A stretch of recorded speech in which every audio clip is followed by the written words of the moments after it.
Welcome to Tenor Tech, where I solve the problems you didn't even know you had. You'll enable PyP and launch the content right away.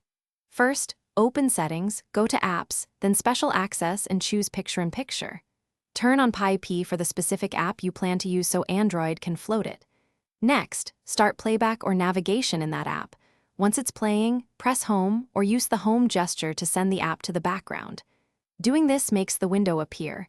You're now ready to move and control the floating player. Once the floating window appears, you'll arrange it for your workflow. Drag the PyP window to any screen corner to keep it out of the way. This helps when you're typing or reading. If the app supports resizing, pinch the window to increase or decrease its size, and try a double tap. Many apps toggle between small and medium sizes. Use the overlay controls to play, pause, or return to full screen.